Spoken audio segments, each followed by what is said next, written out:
Bismillahirrahmanirrahim.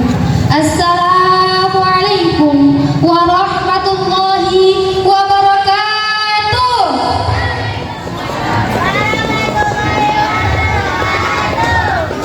Innal hamdalillah nahmaduhu wa nasta'inuhu wa nastaghfiruh wa na'udzu billahi min shururi anfusina wa min sayyiati a'malina. May yahdihillahu fala mudilla lahu wa may yudlil fala hadiya lahu. Asyhadu an la ilaha illallah wahdahu la syarika lah wa asyhadu anna Muhammadan abduhu wa rasuluh. Allahumma shalli ala sayyidina Muhammad wa ala alihi wa sahbihi ajma'in. Amma ba'du. Marilah kita panjatkan puji syukur kehadirat Allah Subhanahu wa taala yang telah memberikan nikmat kepada kita semua. Salawat beserta salam semoga tercurah limpahkan kepada junjungan kita, yakni Nabi Muhammad. Yang terhormat kepada para dewan juri, yang terhormat kepada para panitia penyelenggara, dan yang terhormat kepada para penonton.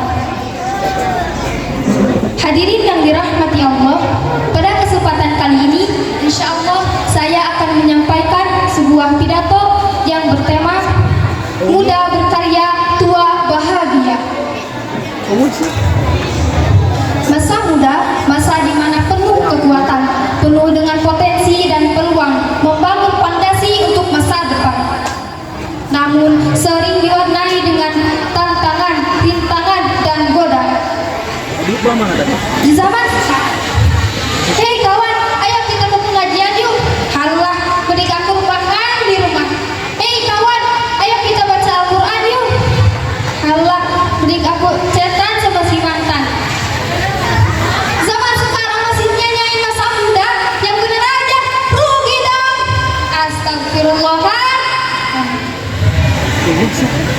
Kalau kita membicarakan tentang masa muda dan kesuksesannya, maka baginda Rasulullah SAW adalah teladan yang sukses memanfaatkan masa mudanya, memiliki etos kerja yang tinggi, mengabdi kepada masyarakat sehingga tercatat sebagai manusia yang paling sukses dalam sejarah. Karena itulah baginda Rasulullah SAW berpesan dalam hadis riwayat Al-Hakim, syababaka qabla harami, manfaatkan masa mudamu sebelum datang masa tuamu. Hadirin yang dirahmati Allah, bagaimana cara kita memanfaatkan masa muda ini dengan sebaik-baiknya? Yang pertama, berkuat keimanan. Kadang waktu muda itu maunya leha-leha, gak mau dikekang. Nah, makanya harus ada rem, harus ada batas, ialah iman. Allah Subhanahu wa taala berfirman dalam Quran surah Al-Kahfi ayat 13. A'udzu billahi minasyaitonir rajim. Nahnu naqussu 'alaika naba'ahum bil haqq. Innahum fityatun amanu bi rabbihim Nahnu naqussu 'alaika naba'ahum bil haqq. Innahum fityatun amanu bi rabbihim wa zidnahum huda. Dalam ayat ini Allah Subhanahu wa taala memuji kepada seluruh pemuda Ashabul Kahfi karena memiliki keimanan yang kuat dan berpegang teguh pada petunjuk Allah Subhanahu wa taala. Yang kedua, giat belajar. Sangat rugi jika kita tidak belajar untuk menuntut ilmu. Ada peribahasa mengatakan kalau kita belajar di masa kecil ibarat melukis di atas, tapi kalau kita belajar di masa tua ibarat melukis di atas air. Makanya kita mumpung masih muda tuntut ilmu sebanyak-banyaknya. Kenapa? Karena di dalam Quran surah Al-Mujadalah ayat 11 dijelaskan bahwa Allah akan meninggikan derajat orang yang beriman dan berilmu dengan beberapa derajat dan pertolongan di dunia dan di surga di akhirat. Hadirin yang dirahmati Allah, dalam menggapai sebuah cita-cita dibutuhkanlah yang namanya ilmu. Ilmu inilah yang mengangkat derajat seorang hamba. Demikian tidak pandang bulu.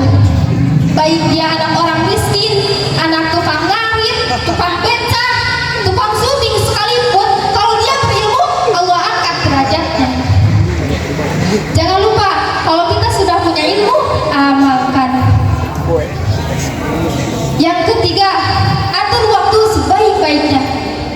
Ada dua kenikmatan yang sering dilalaikan oleh kebanyakan manusia, yaitu nikmat kesehatan dan waktu luang. Hadis riwayat Bukhari. Nah, teman-teman, kalau kita punya waktu luang, manfaatkan sebaik-baiknya. Dengan cara apa? Investasi kesehatan. Tentukan prioritas dalam hidup. Fokus pada target.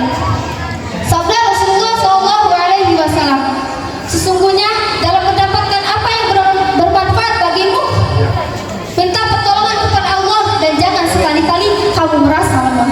Hadis riwayat Muslim.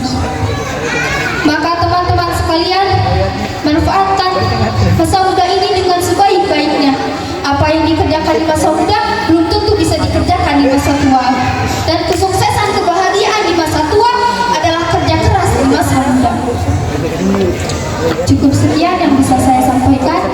Mohon maaf apabila ada banyak kesalahan yang terucap.